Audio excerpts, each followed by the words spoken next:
driving the road to Bella Coola. High plateau country reminds me a lot of. It's dry, small trees, small pine trees, not very thick, not very thickly wooded.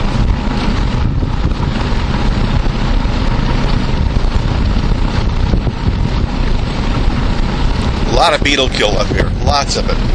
And I guess they're out harvesting them, and the lumber trucks come roaring out of the mountains here with hundreds of trees on their trucks, but they're all a very short diameter, a very small diameter. Probably not one tree over 30 inches, and most of them down around 18 to 24 inches. Some, I'm going to say, like 10 inches. So I guess they're harvest what you can get. I wonder if they're being subsidized. This is cattle country, obviously. Everything's barbed wired.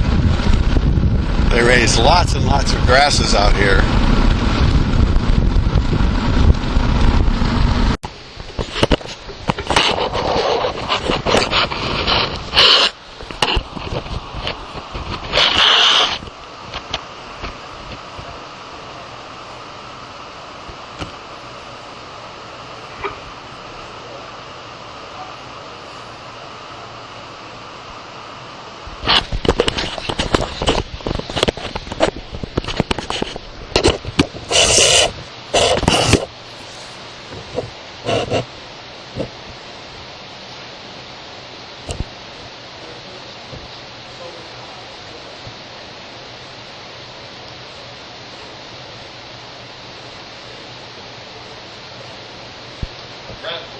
Hi, he looks like he has an answer. Yeah. Hi, what's up? How are you handling your beetle kills here in Canada versus the way we do down in the States? Right now, they're just fighting about what they're going to do with it. And are you selling it, or? I guess the pine beetle. Well, you have the pine beetle. I think we have a spruce beetle, but we have pine beetle, spruce beetle, and you do. Beetle. Oh, yeah. Okay. Whatever. It looks red like rust-colored trees. Yeah. The pine beetle is pretty well done its thing up here, I guess. So Eating its way to death. yeah, it's in our district anyway. It's still rumbling around a bit in the higher elevation stands, but anywhere on the flats here, it's pretty well done its thing. So we have, I guess, two big licensees in town: West Fraser and Tolko. Mm-hmm. They have. Yeah, I saw that one in town. Tolko has 3 mills in town, and West Fraser has a plywood plant and a sawmill. And they have a bunch of cut, basically. They can cut up to probably about 3 million meters a year, I guess. But do you control whether they cut the healthy trees or the dead ones in any way? I mean, they have. Dead ones, but they kind of have, I guess, forest health priorities. Where the attacked ones should be gone first, Gotcha. taken first, sort of thing. Right. And then salvage of the pine trees, dead ones after that, and then green ones is the next priority, sort of thing. So this really hasn't affected their industry much. I mean, they're going about the same pace they did before the beetles. The markets have really affected the pace of what they're doing. I guess it's quite slow right now. This is slow. I mean, I'm hearing all these trucks coming up. I've never seen so many trucks after the crossing the Fraser River and all that. Yeah. Gee whiz. Yeah, I know they. If the lumber prices were better, they'd probably be taking 200 or 300 trucks a day over that bridge. Is the housing crisis and all that stuff that's slow? Yeah, I'll be doing it. Just you don't ever connect all this stuff. I mean, it's all linked to that. It's all linked. Yeah. And then the exchange rate, sort of thing, Canadian dollar to the U.S. dollar. Yeah. Our dollar being high hurts them, sort of thing. Yeah. And the housing crisis. Okay. I guess the number of housing starts in the States is it has a big effect on our industry up here. And these are, again, are lodgepole pines, and it's not uncommon to see trucks with trees only this big on them. Oh yeah, no, that's What do they do with only? Can you mill anything out of a tree that big?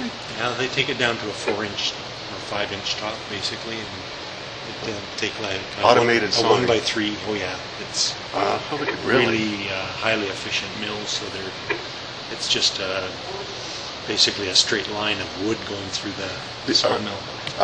The offal and the secondary product.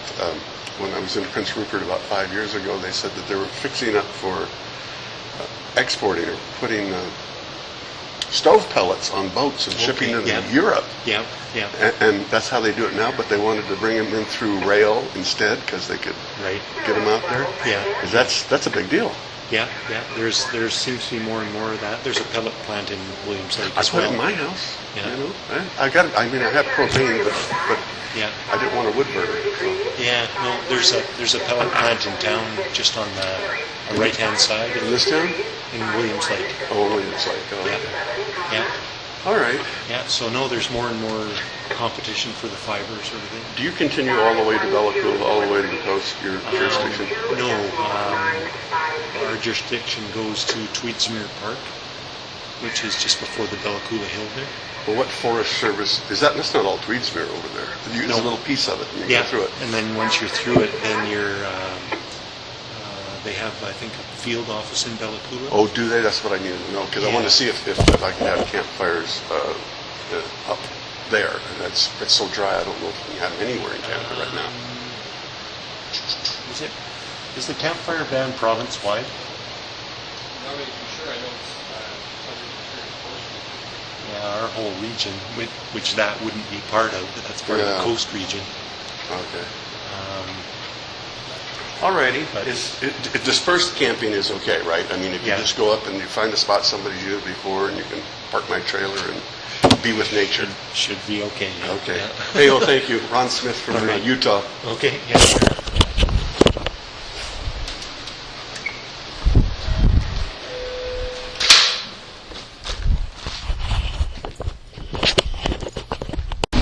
Overheard anecdote in. Because people like to bullshit.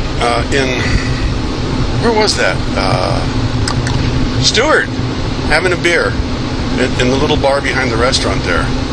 And this bloviating old guy, he was a nonstop talker, right? He just had information of all kinds about anything. Anyway, he said all these bark beetle trees that they've been harvesting. And he laughs out loud. Funny, it's so funny.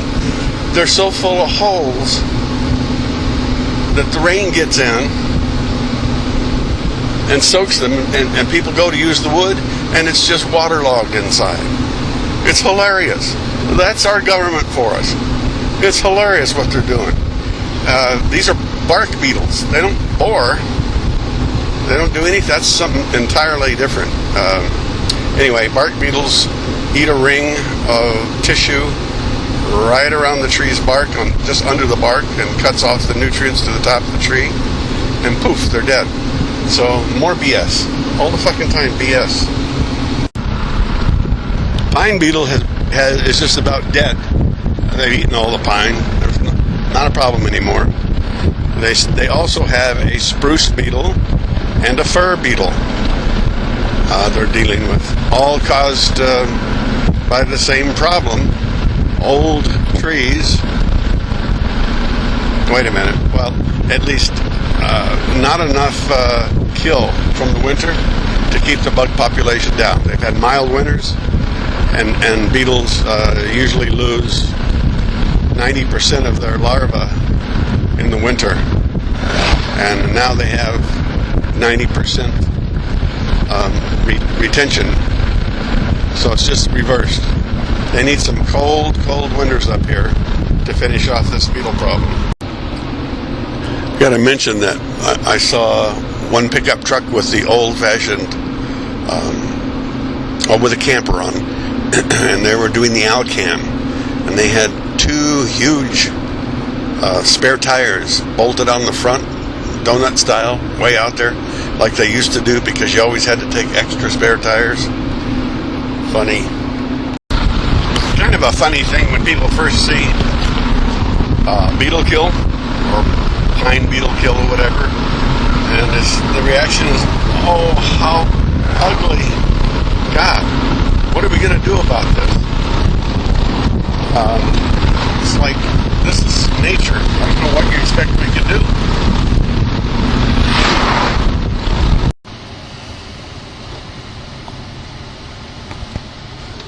To defend yourself from black flies, they're so persistent, they keep coming back at you. Just grab them. They're easy to grab.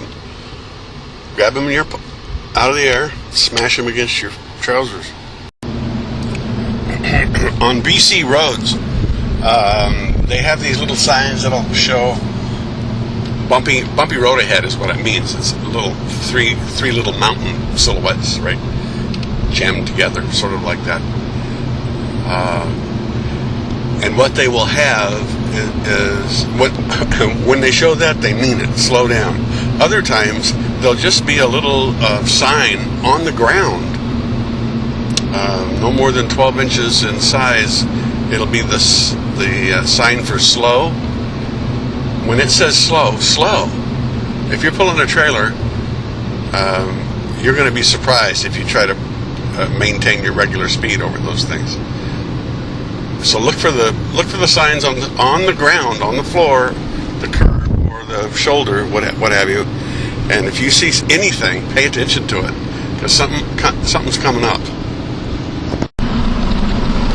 On one of the ferries, the guy came over and plugged in his iPod or whatever it was into my computer to get some charge out of my laptop. Literally, kind of freaky when you think about it. Sort of like, I don't know, computer incest or something.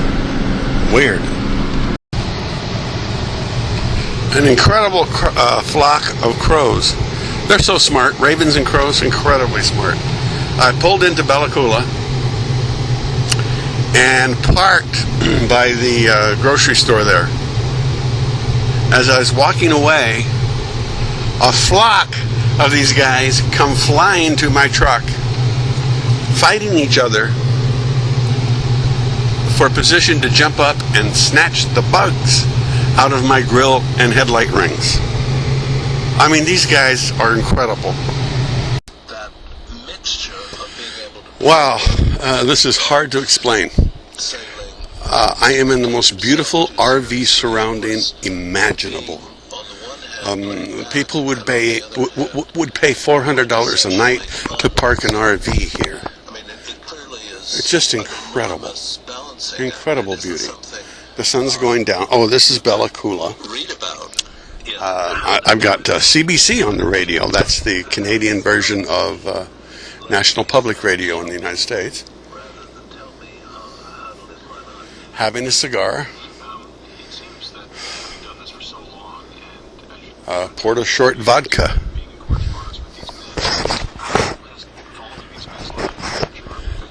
Not sweating anymore. I was sweating really, really bad because I felt like I was in Louisiana or something. This was hot down here, incredibly hot and humid. And that's dangerous for the forest. And it's one of the reasons the bark beetles, whether they be spruce or pine or fir, have had a field day out here. There's not enough moisture. There's not enough hard, cold winter to kill their larvae. Usually they only like 90 to 95% of the larvae survive, but now only 10% die. So these beetles are going crazy because there isn't enough cold to kill them, and there's not enough woodpeckers to eat them all. I mean, woodpeckers are having a dynamite time here. They're probably breeding, and they're going to have babies, and when this is all over, they're going to starve because there's the pine beetle, for example, is already gone, and soon the the fir beetle and the spruce beetle, and all of them will be gone. Nature is a crazy cycle. Don't ever think that you can control it.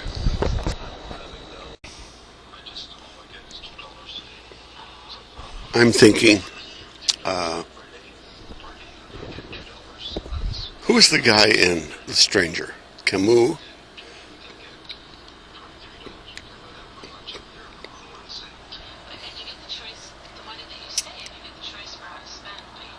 Camus' novel, The Stranger. Who was the weirdo guy? Started with an M. Marcellus? Oh, I might have it all wrong. I just think it started with an M. And of course, that piece of work was about you can't ever feel life until you feel its end. Once the end becomes apparent, the universe opens up differently. And this guy, Camus' character, was on death row facing execution. And he looked up into the night and he, what's the line? He felt or witnessed or saw the winds of death, the gallows, blowing from his future.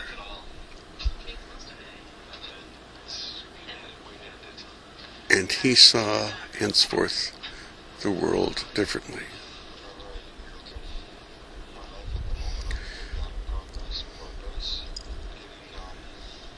Sitting here, there's no death.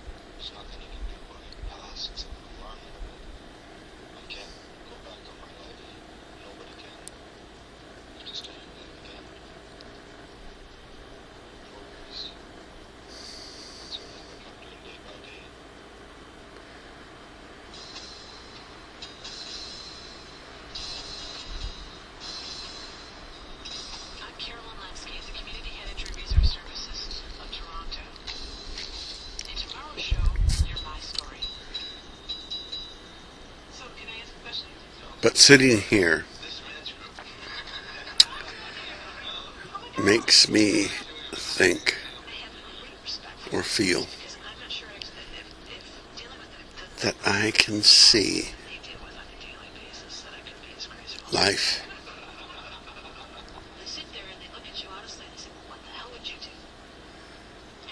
as this guy saw it, facing his execution the next day.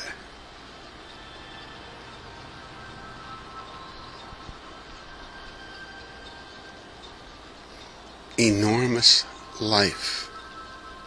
Enormous.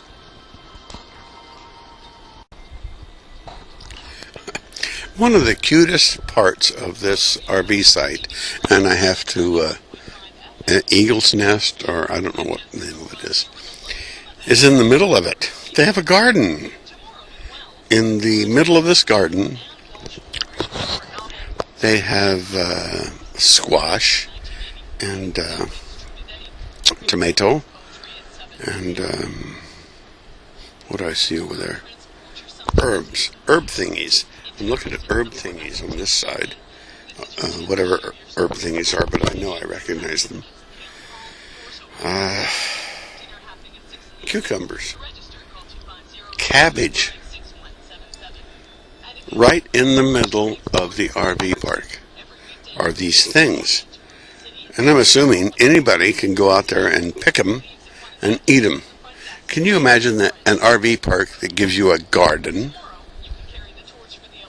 What RV park gives you a garden? I guess I have to ask if it's okay to pick them. But why would you put them there if it wasn't?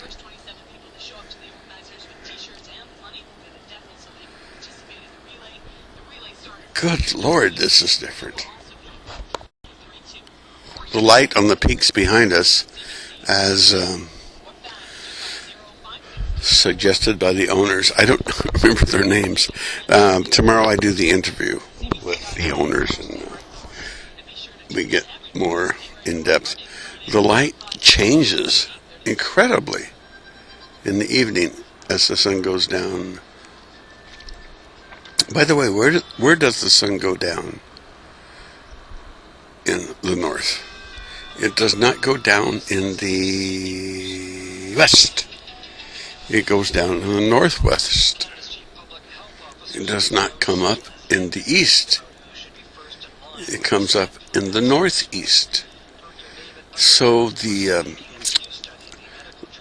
for the light of photography, everything is different.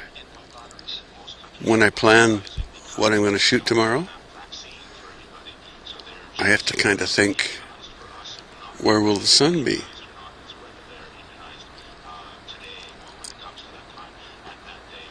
Light is important to photography.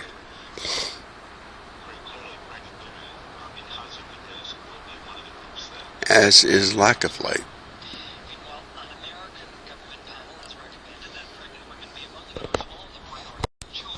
A cool thing, a really cool thing, since it's Bella Coola, it was so hot today, incredibly hot.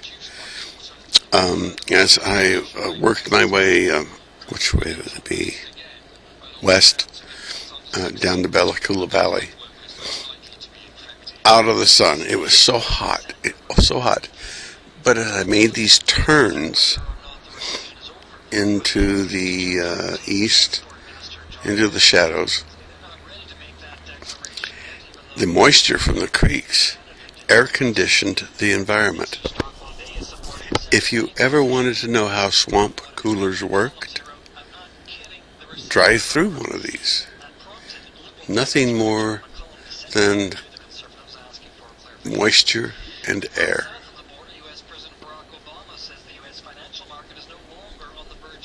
Incredible. I must get an interview with the people that run this place. I've shown pictures, and in a way I don't want to get this sold too hard, because this is the greatest thing that's ever happened to RVing. But it's also the worst thing that may happen.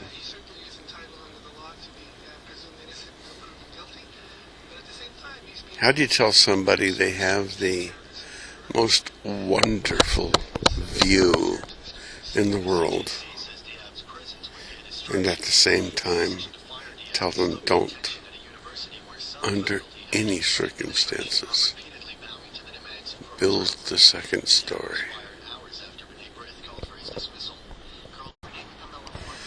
Wow, it is so much cooler now. It's incredible.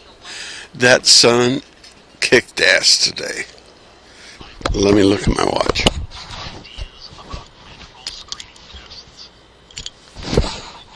Okay, it's 9 p.m.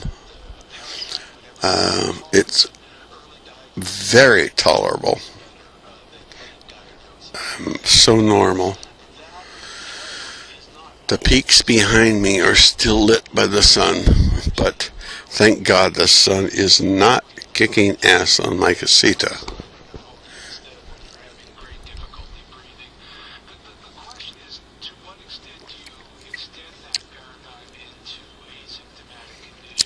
Gotta get a shot of this.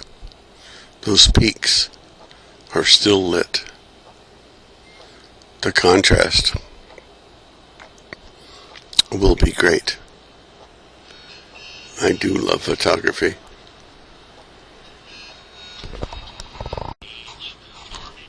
P.S. No fires in these fire rings by forestry dictate.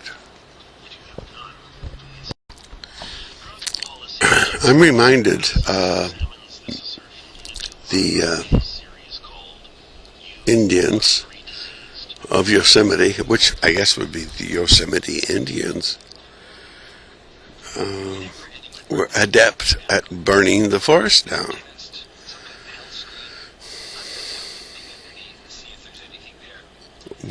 When the valley got too thick with trees, they set fire to them, burned them all down.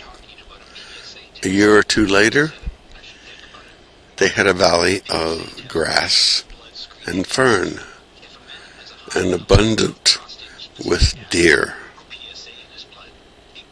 which, or whom, how does it work? Whom they ate? Deer's not a whom, not a person. Which they ate, which they killed, and they ate.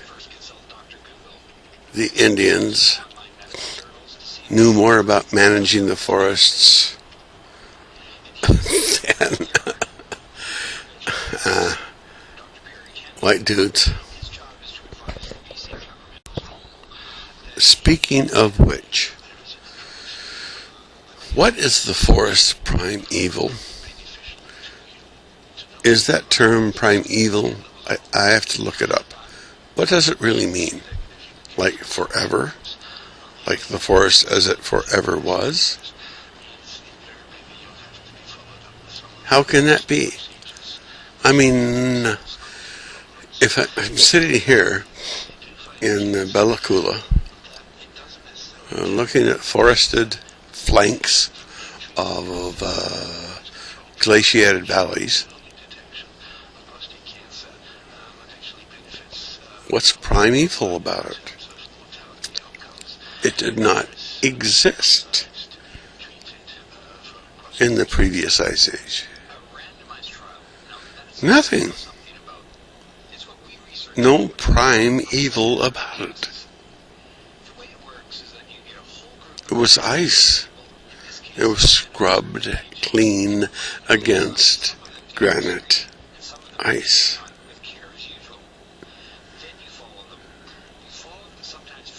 No forest primeval. The forest primeval is a myth.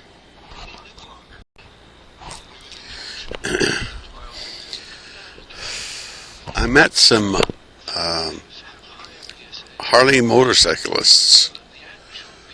I think it was on the ferry from Petersburg to Haines, maybe. That sounds about right. Had a conversation with some people from riding a Harley, by the way, from the Midwest, Milwaukee, or whatever, on their Harley.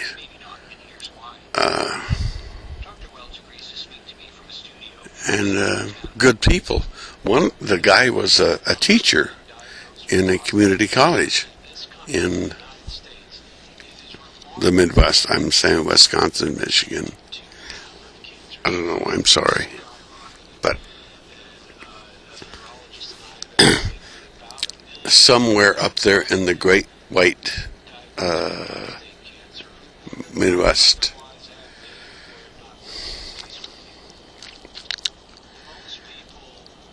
And she asked me, the lady, where I was going, and I said I was going down the Cassier, and I was going over to Bella Coola.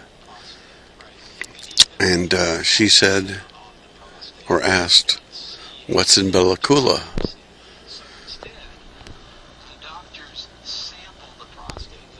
The only answer I could give was Bella Coola, because I knew not. I was going to a place that I knew not.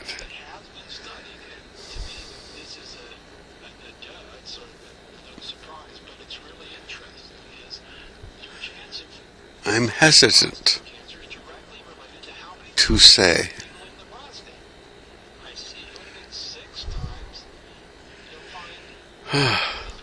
to the great broad band of the internet, that this is the most beautiful place I have ever seen in my life.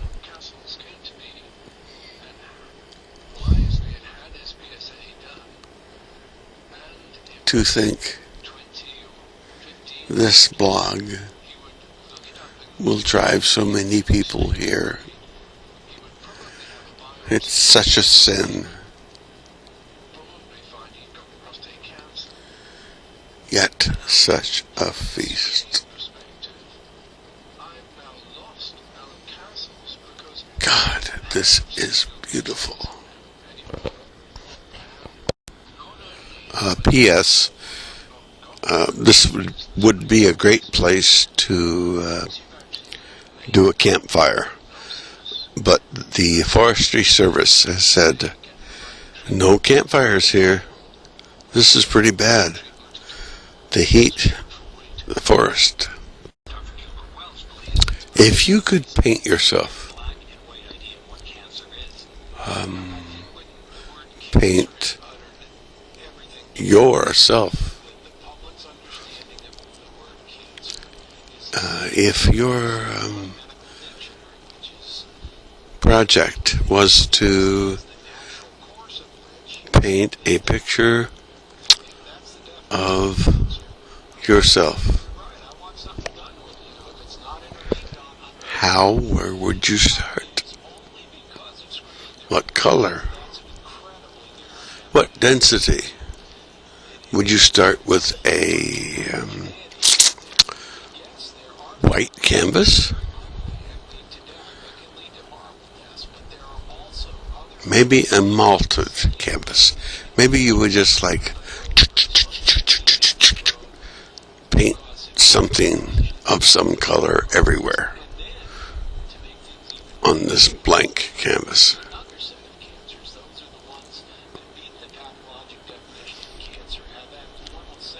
How would you portray yourself?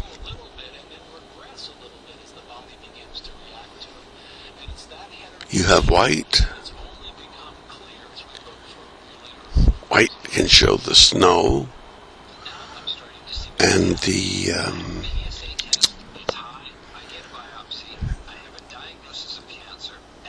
falls and the fast-moving rapids, white creeks falling from the sky.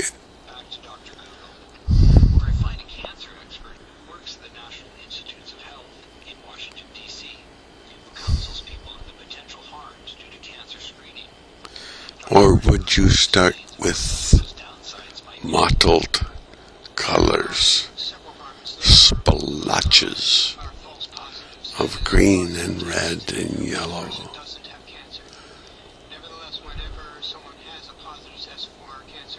What would you do?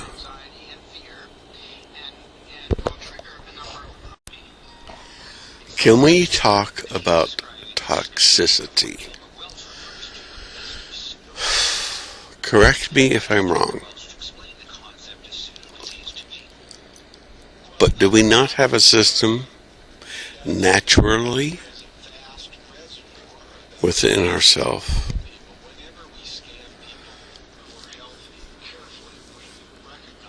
that protects us or filters us from toxins?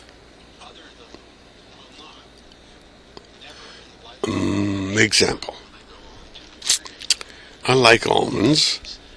I don't like them roasted, salted, or whatever. Smoked.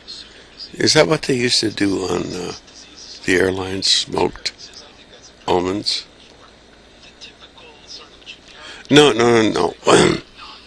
What I mean is raw almonds. I love raw almonds from the shell.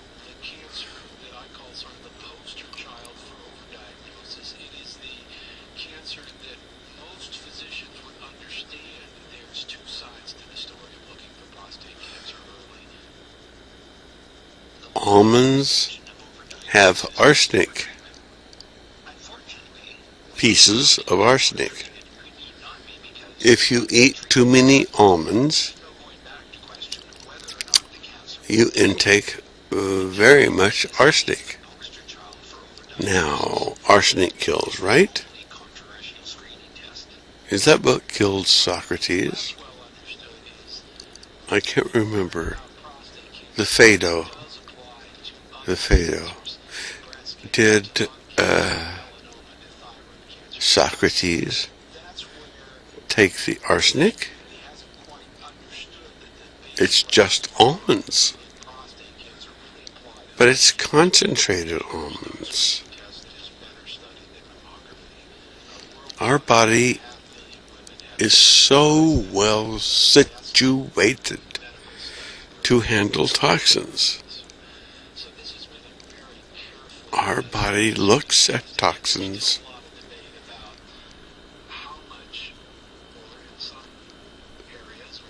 and works on them.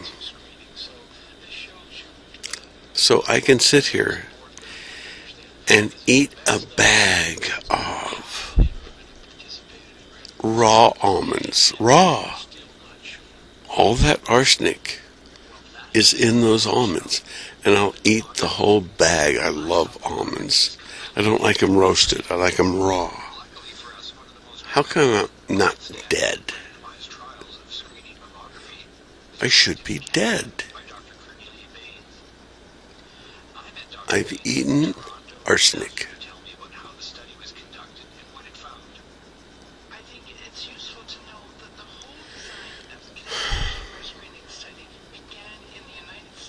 The first law of toxology is dose. Our bodies can take any toxin as long as the dose is reasonable. If I eat a handful of almonds with all that arsenic in them, my body says, oh, that's so good, but I have to filter it. Your liver is so important.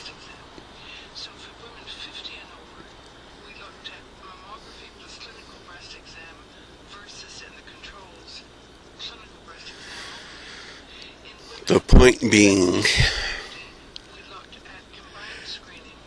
toxins are part of nature. Our bodies can handle them. And I don't care what man invents to fuck with you. Your body can deal with it. If someone in New York City is forced to breathe fumes from those toxic buses or taxi cabs that run up and down the streets, how come you don't die? Those fumes are toxic. You don't die because your body handles them. Your body knows how to deal with poisons. Yet, someone on the other block lighting up a cigar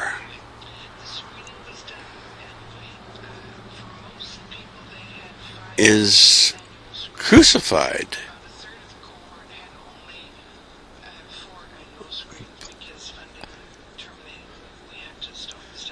by the New York streetwalkers.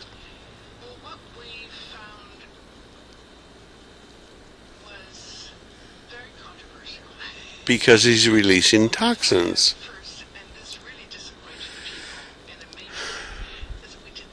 So the deal is this. Everything in the world is a toxin. Some people have the ability, most people have the ability to deal with the toxins, to filter them, pass them through the liver, whatever. They have the ability, healthy people have the ability to deal with toxins. Unhealthy people do not. If someone has had a bone marrow transplant, they can't deal with toxins. They're facing death should their system fail.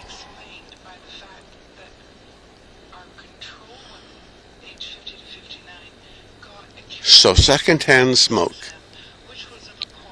Secondhand smoke is a toxin almost everyone can deal with. Nature gave you that ability.